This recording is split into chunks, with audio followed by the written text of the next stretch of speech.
ended ahead of the other girls on 177.5 points, 21 ahead of their nearest rivals, Ignatius Bayer, or 156, while St. Albans were third on 144.5. Now, in the boys, St. Albans made up for that third place by winning their division with 200.5 points. St. Cyprian's finished second on 183, ahead of St. Silas, who were way behind in third on 89.5. CBC's Shane Jones was there for the under-13 girls 100 meters. Under 13 girls, first heat of the 100 meters, 6 young ladies in this one, but you can subtract 5 in the middle of the track. That's Aaliyah Agard of Ignatius Bayer, Injun Perking. The zone record is 14:09 set in 2010. She shatters it, 13.63. Can you believe it?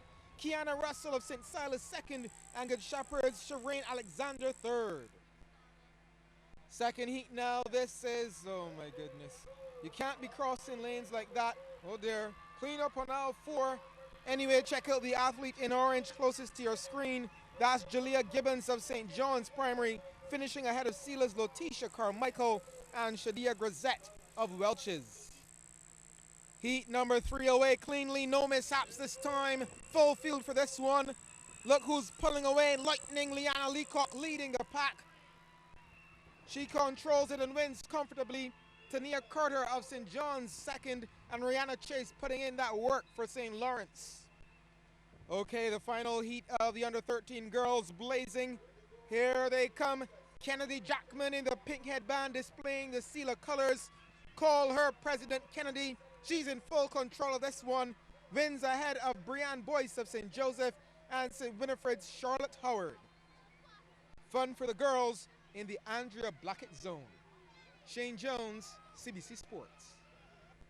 Well, thanks, Shane. Meanwhile, in the boys 100 meters, Welch's had 2 finishers in the top 8, but it was St. Silas's Ezekiel Pierre who came away with the victory. With only the 8 fastest athletes assured of receiving points, Section 1 of the boys under 13 100 only had 2 athletes who got in there. The winner, Shalon Graves of Welch's, was 5th overall in a time of 14.51 seconds, picking up 5 points, while runner-up Jajario Seeley of Ellerton came home in 14.79 to be 6th overall, and that gave him 3 points. Isaiah Quimby of St. Joseph of the unfortunate 9th place in 15.10.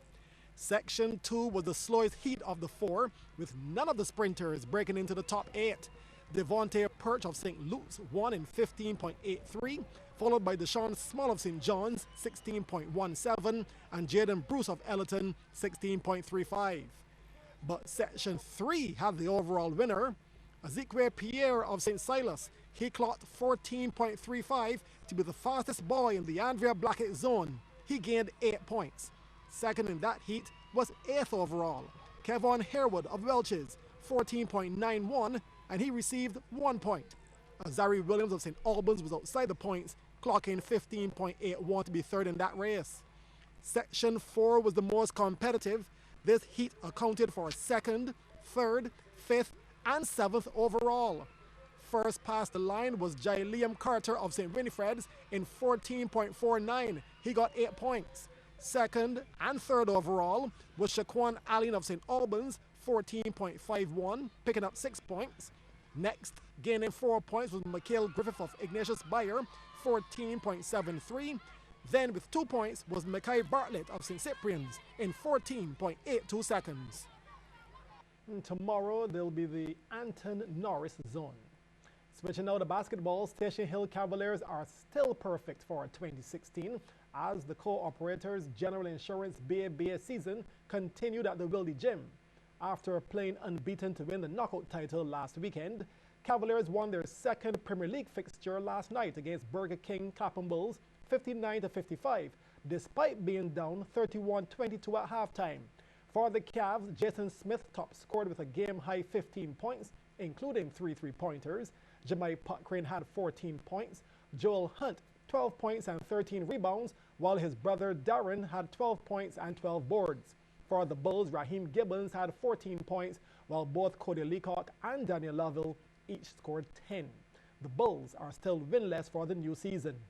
Meanwhile, in the other game last night, Barbados Hilton Resort Warriors joined the Cavs at the top of the standings with a 2-0 record after blowing Vibe Patriots out of the gym 78-50 from a 35-20 halftime advantage. Jamal Headley led the way with a game-high 20 points, and his effort was backed up by Ricardo Toussaint with 17, Corey McDonald 16, and Nicky King 10. For Patriots, who are 0-2 like the Bulls, Julian Walcott scored 15 and Andre Stout 12. The second annual Desmond Haynes Foundation Golf Tournament is set to take place on February 21st at the Royal Westmoreland Golf Course. About 13 teams are slated to take part in an event which aims to raise awareness for the foundation. Now, speaking at the event launch, organizer Desmond Haynes said this will not be your ordinary golf tournament.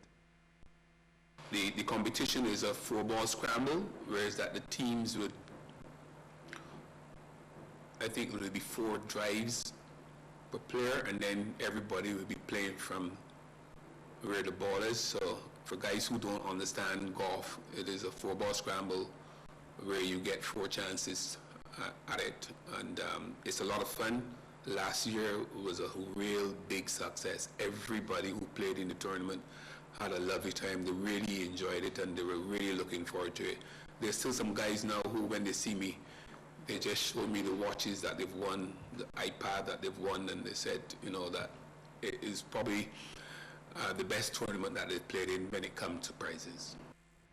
Now, this tournament will also help to supply much-needed funds for the second recipient of the Desmond Haynes Foundation Scholarship next year. The Barbados and West Indies cricket legend hopes he can reward more than just one athlete in the future. Haynes says that this all came about through his desire not only to give back, but to assist young Barbadian sportsmen and women with their quest to pursue both sport and academics simultaneously. And the reason why you see in the foundation, the motto is let's mix education with sport, is that as a young man, I always wanted to play cricket for West Indies. And obviously, I could not fulfill both because the opportunity wasn't there for me to go and study and still try to play cricket for West Indies. And that is the reason why I was so happy that we've got someone like Keon Harding, who is still good enough to play on the 19 cricket, and the way how things are going now, I can still study. And I think that that is why we are so keen on making sure that everybody understands that, yes, we can mix education with sport. The scholarship's first recipient, Keon Harding, was also at the launch, and the young university fast bowler says he wants to do the foundation proud. Just really proud and happy to win the award, and right now training my best at school and my sports to do the Desmond Haynes Foundation proud and to do myself proud. Nike, the world's largest sportswear maker, has ended its contract with boxer Manny Pacquiao after the Filipino described gays as worse than animals. Pacquiao, revered in the Philippines for winning world boxing titles in 8 different weight classes during his 20-year career, suddenly fell from grace after a 30-second interview on local television about same-sex marriage, which he opposes.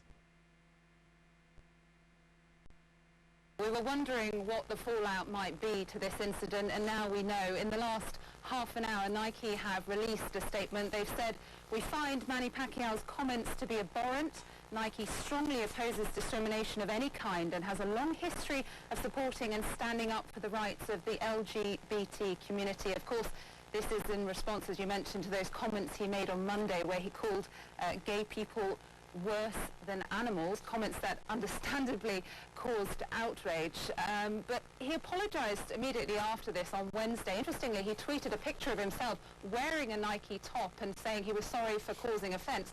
But of course, by then the damage had been done. Now, Pacquiao has been an ambassador for Nike since 2006. But honestly, Paul, I think this was a pretty easy decision for Nike to make. Not only are these controversial statements, controversial circumstances, but Pacquiao is due to compete in his last fight in April of this year. I think one thing you have to be aware of, Paula, is that Manny Pacquiao is currently a politician back in his home country of the Philippines, and he's actually competing for a place in the parliamentary Senate. An election is due to take place in May. So there is something in the fact that maybe he thought this would be damaging to his image and his reputation, as you can imagine. But the reality is that he's such a hero back home. He's such a superman that it's unlikely to have any effect back in the Philippines.